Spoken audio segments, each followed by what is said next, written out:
இவனை அண்ணா அறிவாலயத்தில் முன்னாள் நிதியமைச்சர் தங்கம் தென்னரசு செய்தியாளர்களை சந்தித்து வருகிறார். அந்த நேரடி காட்சிகளை பார்க்கலாம்.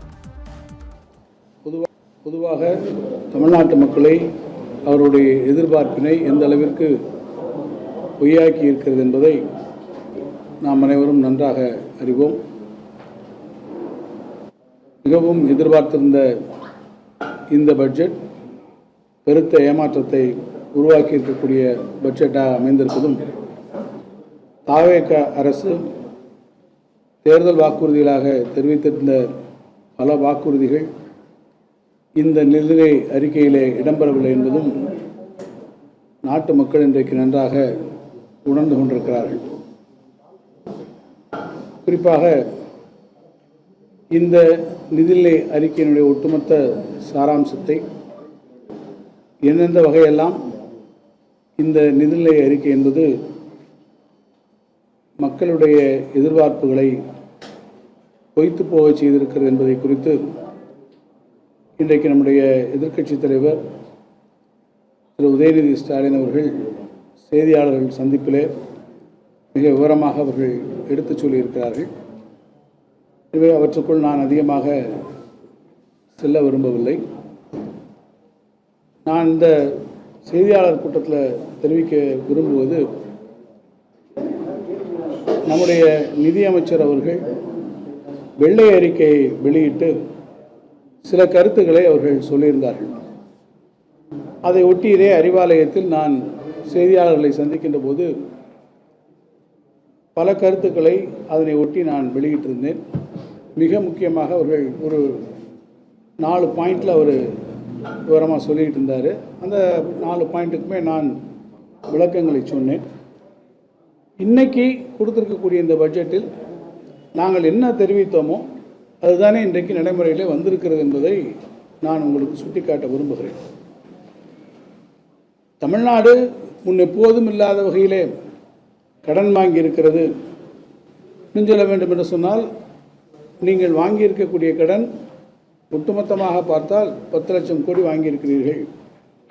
அவர்கள் இத்தனை வருஷம் வாங்கின, உங்களுக்கு முன்பு இருந்த ஆட்சிகள் இத்தனை வருஷம் வாங்கியிருக்கக்கூடிய 5 லட்சம் கோடி கடனை நீங்கள் 5 வருடத்தில் 5 லட்சமாக கோடியாக ஆக்கி 10 லட்சம் கோடி வந்துவிட்டது என்று அன்றைக்கு நிதியமைச்சர் சொல்லி, இந்த கடன் சுமையை ஏதோ திராவிட முன்னேற்றக் கழகம்தான் உருவாக்கியது என்பது போன்ற ஒரு மாய தோற்றத்தை வேண்டுமென்றே திரித்து உருவாக்குவதற்கு அன்றைக்கு முற்பட்டார்கள். நான் அப்போதே தெளிவாக சொன்னேன், கடன் வாங்குவது என்பது அதற்கான அளவுகோல்கள், ஒன்றிய அரசு வகுத்திருக்கக்கூடிய அந்த அளவுகோல்கள், அதேபோல் நம்முடைய ஃபினான்ஸ் கமிஷன் சொல்லியிருக்கக்கூடிய அளவுகளுக்கு உட்பட்டு தான் கடன் வாங்குகிறோம். தவிர இந்த கடன் வாங்கக்கூடிய விகிதம் என்பது ஆண்டுதோறும் அது 2 மடங்காக அது உயர்ந்து கொண்டு செல்லக்கூடிய சூழ்நிலை வரும். இன்னும் சொல்ல வேண்டும் என்று சொன்னால், இந்த 2 மடங்காக வருகிற போது தாவேக அரசு 5 ஆண்டு காலத்தை நீங்கள் நிறைவு செய்கிற போது உங்களுடைய கடன் அன்றைய தினம் ஏறத்தாழ 20 லட்சம் கோடி, இன்றைக்கு 10 லட்சம் கோடியாக இருந்தால் 20 லட்சம் கோடியாக வருவது இயற்கையாக இருக்கும் என்றும் கூட நான் அன்றைக்கு தெரிவித்தேன். இன்றைக்கு மதிப்பிற்குரிய நிதித்துறையினுடைய கூடுதல் தலைமைச் செயலாளர்கள் செய்தியாளர்களை இன்றைக்கு சந்தித்திருக்கிறார். அப்போதும் அவர் பேசுகிற போது சொல்லியிருக்கிறார், கடன் எல்லாம் வாங்குவதையெல்லாம் குறைக்க முடியாது, மத்திய அரசினுடைய அனுமதியோடு தான் நாங்கள் கடன் வாங்குகிறோம், கடன் வாங்குவது அதிகரித்து கொண்டு தான் போகும் என்பதை இன்றைக்கு அவர் ஒரு ஒப்புதல் வாக்கு மூலமாகவே தெரிவித்திருக்கிறார். நான் குறிப்பிட்டு சொல்ல வேண்டும் என்று சொன்னால், இந்த ஆண்டு நெட் பாரோயிங் எவ்வளோ வாங்கியிருக்கிறார் என்று பார்த்தால் சொன்னால் 1,22,00,000 கோடி நெட் பாரோயிங் அவர்கள் இந்த ஆண்டு வாங்கியிருக்கிறார்கள். இதே அளவிலே போனேன்னு சொன்னால், நான் ஏற்கனவே சொன்னதைப் போல அடுத்த 5 ஆண்டுகளில் நான் முன்பே குறிப்பிட்டதைப் போல அந்த 10 லட்சம் கோடியை கடனாக அவர்கள் வாங்க வேண்டிய சூழ்நிலை நிச்சயமாக உருவாகும். நாங்கள் ஆட்சி பொறுப்பில் இருந்து போகிற போது நெட் பாரோயிங் 1 லட்சம் கோடியாக இருந்தது. இந்த ஆண்டை நீங்கள் பார்ப்பீர்கள் என்று சொன்னால், இப்போதே அவர்கள் 22,000 கோடி ரூபாய் அதை விட அதிகமாக கடன் வாங்குவோம் என்று இன்றைக்கு தெரிவித்திருக்கிறார்கள். இதேபோல் ஒவ்வொரு விஷயத்தையும் நீங்கள் எடுத்துக்கொண்டால், வெள்ளை அறிக்கை அவர்கள் சொல்லுகிற போது என்னென்ன சொன்னார்களோ நான் விளக்கம் சொல்ல விரும்புகிறேன். ரெவென்யூ டெபிசிட் எவ்வளவு இருக்கிறது என்று நம்முடைய ஆட்சியில் திராவிட முன்னேற்றக் கழக ஆட்சியிலே நாங்கள் விட்டு போகிறபோது 48,699 கோடி ரூபாய் இருந்தது. இன்றைக்கி எவ்வளவு சொல்லியிருக்கிறாங்க? 55,775 கோடி ரூபாய் ரெவன்யூ டெபிசிட் சொல்கிறாங்க. ஏறத்தாழ 7,000 கோடி ரூபாய் கூடுதலாக இன்றைக்கு ரெவன்யூ டெபிசிட் வருவாய் பற்றாக்குறையை அவர்கள் சொல்லுகிறார்.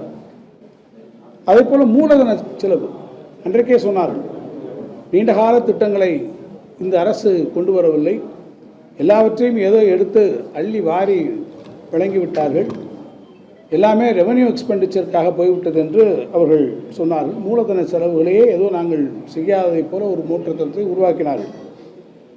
நாங்கள் அப்போ மூலதன செலவுகளுக்காக ஒதுக்கப்பட்டிருந்த தொகை டீம் பட்ஜெட்டில் 59,662.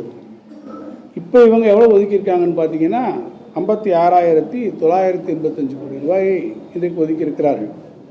ஏறத்தாழ 3,000 கோடி ரூபாய் மூலதன செலவிலே இன்றைக்கு அவர்கள் ரிவைஸ்ட் எஸ்டிமேட்லேயே அவற்றை குறைத்து இன்றைக்கு இந்த மூலதன செலவுகளிலே நம்முடைய நிதியமைச்சர்கள் காட்டியிருக்கிறார்கள். அதை மூலம் பண்ணி பார்த்தீங்கன்னா திருப்பி இன்னொன்று ஒரு சொன்னாங்க, எஸ்ஓடிஆர், ஸ்டேட்ஸ் ஓன் டேக்ஸ் ரெவன்யூஸ், மாநில அரசினுடைய சொந்த வரி வருவாய்களில் எவ்வளோ வந்திருக்குன்னு பார்த்தீங்கன்னா நம்ம இருக்க போகும்போது 2,29,000, இப்போ எவ்வளோ தெரியுமா காமிக்கிறாங்க? 2,26,000 லட்சம், அதாவது 2,26,000 கோடி. ஆக அதில் மட்டும் பார்த்தீங்கன்னா ஏறத்தாழ 3,000 கோடி ரூபாய் அதிலே அவர்கள் குறைவாக காட்டுகிறார்கள். நான் எதற்காக இதை சுட்டிக்காட்ட விரும்புகிறேன் என்று கேட்டால், இந்த மாநிலத்தினுடைய சொந்த வரி வருவாய் என்பது நாங்கள் ஆட்சி பொறுப்பிற்கு வந்தவுடன் எங்களுடைய நிர்வாக திறமையினால், எங்களுடைய ஃபிஸ்கல் மேனேஜ்மெண்ட்டினால் எங்கெங்கேயோ லீக்கேஜஸ்லாம் இருந்ததெல்லாம் என்று சொன்னார்கள். இவற்றையெல்லாம் நாங்கள் அடைத்து நாங்கள் செம்மையான திறமையான நிர்வாகத்தின் மூலமாக எஸ்ஓடிஆரை கூட்டுவோம் என்று சொன்னார்கள். இன்றைக்கு பார்ப்பேன் என்று சொன்னால் அதில் பெருமளவு அவர்கள் இன்றைக்கு இழந்திருக்கிறார்கள் என்பது தெள்ள தெளிவாக இன்றைக்கு தெரிய வந்திருக்கிறது. அந்த மாதிரி நீங்கள் ரெவன்யூ எக்ஸ்பெண்டிச்சரை பார்த்தீங்கன்னா நாம் இருக்கும்போது 3,93,000 கோடியாக இருந்தது, இப்போது 4,05,000 கோடியாக அது அதிகரித்திருக்கிறது. எனவே இந்த அரசு வெள்ளை அறிக்கையாக வெளியிட்டு என்னென்ன விஷயங்களை எல்லாம் திராவிட முன்னேற்றக் கழக அரசுக்கு எதிராக தெரிவித்ததோ அந்த விஷயங்களிலே கூட இந்த அரசு முற்றிலுமாக இப்போது தோல்வியடைந்திருக்கிறது என்பதை இந்த அரசினுடைய முதல் நிதிநிலை அறிக்கை இன்றைக்கு தெள்ள தெளிவாக எடுத்துக்காட்டியிருக்கிறது. திராவிட முன்னேற்றக் கழக ஆட்சியிலே கொண்டு வரப்பட்ட திட்டங்களுக்கெல்லாம் இன்றைக்கு முலாம் பூசப்பட்டு வேறு பேரிலே இந்த திட்டங்கள் இன்றைக்கு கொண்டு வரப்பட்டிருக்கிறதை ஒழிய திட்டங்களுக்கான உரிய நிதிகளை கூட பெருமளவில் விடுவிக்கவில்லை. இன்னும் சொல்ல வேண்டும் என்று சொன்னால், தமிழ் வளர்ச்சித்துறை, இந்த துறைக்கு எவ்வளவு இந்த ஆண்டு நிதி என்று கூட தமிழ்நாட்டினுடைய அரசாங்கம் அறிவிக்கிறதுக்கு இன்றைக்கு தயாரில்லை என்பதை பார்க்கிற போது உள்ளபடியே நான் வேதனைப்படுகிறேன். தொல்லியல் துறை, அந்த துறைக்கு 1 கோடி ரூபாய் கொடுத்துருக்குறாங்க. 1 கோடி ரூபாய் அந்த தொல்லியல் துறையில் அவங்க என்ன பண்ண முடியும்? குழந்தைகளெல்லாம் டூர் கூட்டு போகிறோம் அப்படின்னு சொல்கிறாங்க. கூட்டு போங்க, அதை பற்றி ஒன்றும் இல்லை. பட் கன்சர்வேஷனுக்கு எவ்வளோ கொடுக்குறீங்க? மியூசியம்ஸ் என்னாச்சு? எக்ஸ்கவேஷன்ஸ் என்ன பண்ண போகிறீங்க? அதுக்கான பணம் எங்கே ஒதுக்குறீங்க? இதை பற்றியும் கிடையாது.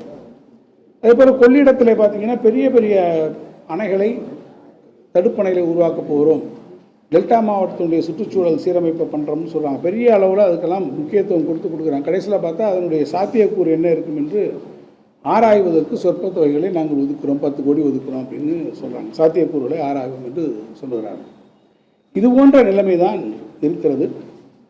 எனவே அவர்கள் தேர்தல் வாக்குறுதியாக கொடுத்துருக்கக்கூடிய திட்டங்கள், மகளிர் உரிமை தொகைக்கு 2,000 ரூபா கொடுக்கக்கூடிய திட்டமாக இருந்தாலும் சரி, 6 சிலிண்டர் கொடுக்கக்கூடிய திட்டங்களாக இருந்தாலும் சரி, இவற்றை பற்றி எதுவுமே குறிப்பிடவில்லை. அல்லது நாம் கொடுத்துருக்கக்கூடிய அந்த திட்டங்களுடைய நிலைமைகள் என்ன? கலைஞர் வீடு வழங்கும் திட்டம், அதற்கு வேறு பேர் இன்றைக்கு மாற்றி அறிவிக்கிறார்கள். எனவே திராவிட முன்னேற்றக் கழக ஆட்சியிலே சொல்லப்பட்ட திட்டங்களுக்கு மாற்று பெயர்களை மாற்றி அமைப்பது ஒன்றுதான் நடந்திருக்கிறதை தவிர, அவர்கள் குறிப்பிட்டதைப் போல இந்த பட்ஜெட் என்பது ஒட்டுமொத்தமாக தமிழ்நாட்டு மக்களை ஏமாற்றம் அளிக்கக்கூடிய ஒரு பட்ஜெட்டாக பட்ஜெட் அமைந்திருக்கிறது என்பதை தரவுகளின்